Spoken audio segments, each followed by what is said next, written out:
Hello, welcome to my channel. My name is Nicole and I like to do fashion DIYs, and I realized that this is a tutorial on how to make a backless dress and top, and we are currently in the middle of November, but I did have a different video planned for today, but unfortunately I broke my serger, so that video will just have to be put on hold until I can get my serger back from the repair store. So I am patiently waiting. And in the meantime, I have finally revisited this video that I had filmed back in June. And since I am the queen of procrastination, I have basically just forgotten about this footage until now. And here we are. So I actually opted for two variations of this project. I did a top and then I added a skirt to it to make it into a dress.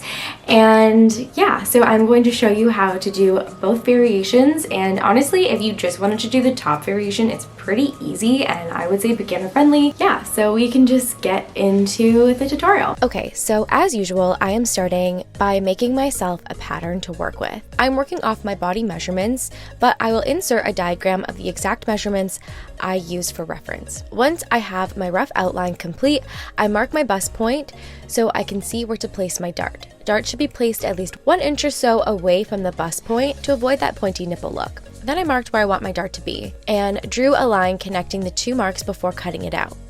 Then I cut down my dart line and taped down my pattern piece to another piece of paper, opening the dart up before tracing out my new pattern piece on the fold, making sure to transfer all my markings as I go. Then I retraced my lines and added a 1/2 inch seam allowance before cutting out my pattern piece. To make this top, I am using this leftover scrap fabric I have from a previous tutorial that I will have linked above. This fabric has a little bit of stretch to it, so I am cutting my pattern piece so I have the stretch going widthwise. Once my pattern piece is cut out, I am going to transfer my dart markings with chalk. These will be the first things that I will sew. I use my dart markings to map out my darts before sewing. Once my darts are sewn, time to deal with the raw edges. To clean them up, I just did a simple double folded hem. In the future, I would probably just serge the raw edges and do a single folded hem to reduce bulk in the hemline. Moving on to the straps, for this I used some matching red cotton I had laying around.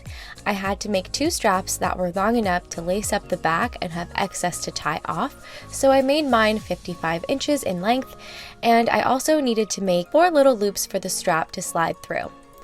To make the straps long enough, I had to attach multiple pieces together.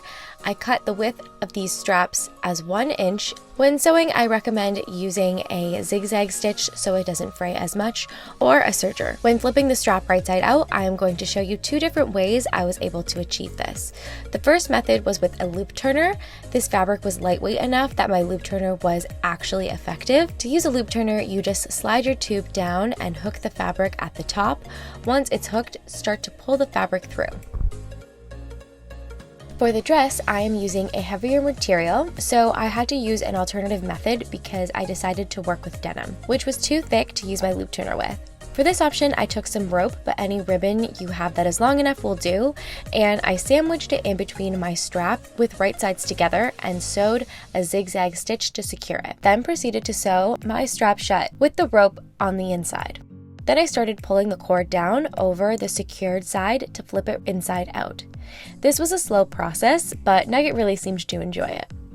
Once it was pulled all the way through, I just trimmed off the sewn bit the rope was attached to. Moving back to the red top, I am taking the strip I made to make the loops and trimming them to size, and I cut 4. Next, I'm going to attach a loop to each corner. Once those are intact, I am going to take my straps and secure one end at the top corners with a straight stitch. And the top portion is done. So if you wanted to make just the top, you would stop here, but if you wanted to make the dress variation, you would just omit the bottom hem from the process we just did and continue with the tutorial. To make the skirt of the dress, I am using a skirt from my closet that I like the fit of to draft my pattern. To do this, I folded my skirt in half and traced out the front and back of the skirt.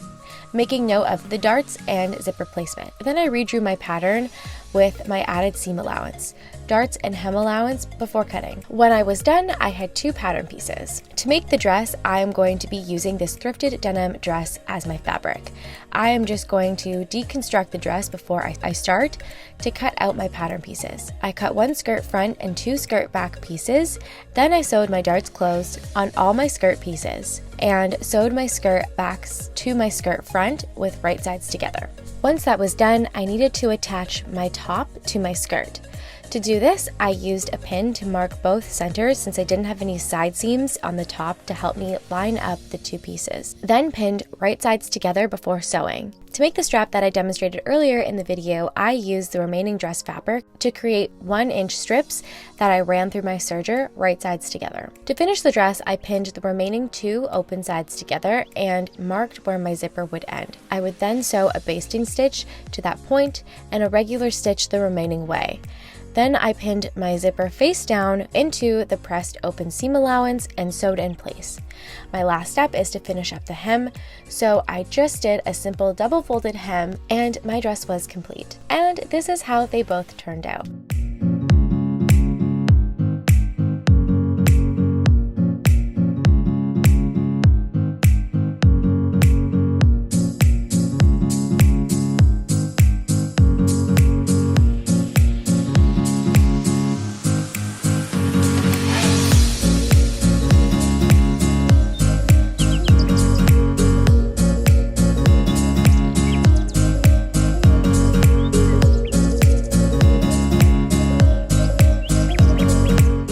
So that is it for today's video. Thank you guys so much for watching, and if you'd like to see more fashion DIYs, please be sure to subscribe and let me know what you think in the comments below, and I will catch you in the next one.